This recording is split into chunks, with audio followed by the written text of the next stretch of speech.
DSC అక్రమాలపై రాష్ట్ర వ్యాప్తంగా నిరసనలు. నారా లోకేష్ రాజీనామా చేయాలని డిమాండ్. విజయనగరం జూలై 28. డిఎస్సి నియామకాల్లో అక్రమాలు జరిగాయంటూ ఆరోపిస్తున్న అక్రమాలపై ఆంధ్రప్రదేశ్ వ్యాప్తంగా ఆందోళనలు కొనసాగుతున్నాయి. ఈ నేపథ్యంలో విజయనగరంలో యువత రోడ్డెక్కి నిరసన కార్యక్రమాలు నిర్వహించారు. డిఎస్సిలో జరిగిన అవకతవకలకు బాధ్యత వహిస్తూ రాష్ట్ర విద్యాశాఖ మంత్రి నారా లోకేష్ తక్షణమే రాజీనామా చేయాలని డిమాండ్ చేశారు. ఈ ధర్నా కార్యక్రమంలో చిన్న శ్రీను, బొత్స అనూషతో పాటు పలువురు యువజన నాయకులు, నిరుద్యోగ అభ్యర్థులు పాల్గొన్నారు. డిఎస్సి పరీక్షలు నియామక ప్రక్రియలో పారదర్శక పాటించలేదని ఆరోపిస్తూ ప్రభుత్వం వెంటనే సమగ్ర విచారణ చేపట్టాలని వారు కోరారు. ఈ అంశంపై మాజీ మంత్రి పేర్ని నాని కూడా స్పందించారు. ఢిల్లీలో విద్యాశాఖ మంత్రి జన్జీ ఉద్యమం నేపథ్యంలో రాజీనామా చేసిన విషయాన్ని ప్రస్తావిస్తూ అదేవిధంగా నారా లోకేష్ కూడా నైతిక బాధ్యత వహించి మంత్రి పదవికి రాజీనామా చేయాలని డిమాండ్ చేశారు. అలాగే నాకు మంత్రి పదవి ఎవరూ ఇవ్వలేదని చెబుతున్న నారా లోకేష్ మాటలకు అర్థం ఏమిటి?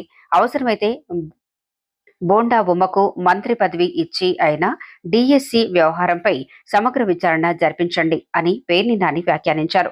డిఎస్సి అక్రమాలపై వస్తున్న ఆరోపణల నేపథ్యంలో రాష్ట్ర రాజకీయాల్లో ఈ అంశం మరింత చర్చనీయాంశంగా మారింది. ప్రభుత్వం దీనిపై ఎలా స్పందిస్తుందన్నది ఆసక్తికరంగా మారింది.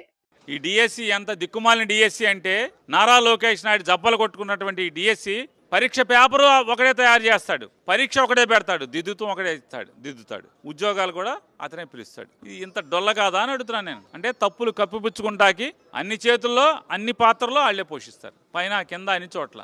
ఎక్కడ చెక్స్ అండ్ క్రాస్ చెక్స్ కూడా ఎక్కడ ఉండవు. డిఎస్సి అంటే ఏంటి? జిల్లా selection committee, district selection committee. మరి జిల్లా కలెక్టరేట్లో మీరు డిఎస్సి లిస్టులు పెట్టాలి కదా, మరి ఎక్కడ పెట్టారు? సెక్రటరియట్లో పెడతాం ఏంటి? జిల్లా కలెక్టరేట్ల దగ్గర ఎందుకు మీకు పెట్టే చావలేదు అని అడుగుతున్నా. ఆ రోజు ఎందుకు పెట్టలేదు? పెట్టాలి కదా. 1:1 పిలిచి మెరిట్ వెరిఫికేషన్, మెరిట్ సర్టిఫికేట్లు వెరిఫై చేశారు. మెరిట్ సర్టిఫికేట్లు వెరిఫై చేసినోడికి ఉద్యోగాలు ఎందుకు ఇవ్వలేదు? స్పోర్ట్స్ కోటా జాతీయ స్థాయిలో పథకం పొందినోడికి, గోల్డ్ మెడల్ పొందినోడికి లేదా సిల్వర్ మెడల్ పొందినోడికి ఉద్యోగం ఇవ్వకుండా ఊరికే పాల్గొన్నోడికి మీరు ఉద్యోగాలు ఇచ్చారు. కనీసం అర్హత లేకుండా ఇచ్చారు, తరఫీదు పొందకుండా ఇచ్చారు, డిఎస్సి రాయకుండా ఇచ్చారు. గమ్మత్ ఏంటంటే టెట్ కానీ డిఎస్సి కానీ 2 పరీక్షలు రాయకుండా మీరు ఉద్యోగాలు ఇచ్చారు, టీచర్ ఉద్యోగాలు. వీళ్ళు మళ్ళీ ఆటలు కాదంట, సైన్స్ చెప్తారంట, ఇంగ్లీష్ చెప్తారంట, సోషల్ స్టడీస్ చెప్తారంట, మ్యాథ్స్ చెప్తారంట, అన్ని భాషలు చెప్తారంట, అన్ని సబ్జెక్టులు చెప్తారంట. డిఎస్సి లేదు, టెట్ లేదు. స్పోర్ట్స్ సర్టిఫికెట్లు అవి దొంగ సర్టిఫికెట్లు అండి. రుజువు చేయడానికి ఛాలెంజ్ చేస్తున్నాం. ఇప్పటికి 100 సార్లు ఛాలెంజ్ చేసాం. పిల్లలు ఛాలెంజ్ చేశారు. కోర్టు గురించి మాట్లాడుతాను. 150 కేసులు వేశారు, పొడి చేశామని. మరి కోర్టు స్పోర్ట్స్ కోటాను విచారణ చేయమంది కదా, రాజీనామా చేయి. సిగ్గుంటే రాజీనామా చేయాలి కదా. కోర్టు విచారణకు ఆదేశించింది కదా. నిన్న డప్పాలు కొట్టావు కదా, కోర్టు ఆపలేదు, ముందుకెళ్ళమని. మరి కోర్టు విచారణ చేయమని ఇచ్చింది కదా. స్పోర్ట్స్ కోటాలో రిక్రూట్మెంట్ మొత్తాన్ని విచారణ చేయమని చెప్పింది కదా. నవ్వుతాడు కదా ఎవడన్నా.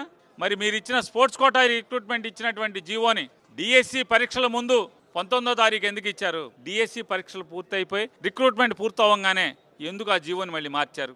ఎందుకు మార్చారు? డొల్లతనం అది కాదా? తప్పుడుతనం అది కాదా? మీరు డబుల్ ఇంజిన్ అన్నారు కదా. ఢిల్లీలో విద్యాశాఖ మంత్రి జన్జీ ఉద్యమంతో, కాక్రోచ్ ఉద్యమంతో మరి రాజీనామా చేశాడు కదా. మరి నువ్వు కూడా రాజీనామా చేయాలి కదా. రాజీనామా నీకు చావు ఉంటే, నిజంగా నీలో నిజాయితీ ఉంటే, ఇంత అవినీతి ఆరోపణలు ఎదుర్కొంటున్నటువంటి విద్యాశాఖ మంత్రిగా మీరు తప్పుకోండి. తప్పుకుని ఎవడికోడికి ఇవ్వండి. ఆశపడుతున్నాడు కదా ఆయన. ఎవరు నాకు మంత్రి ఇవ్వలేదని చెప్పని కంగారు పడుతున్నాడు లేదా?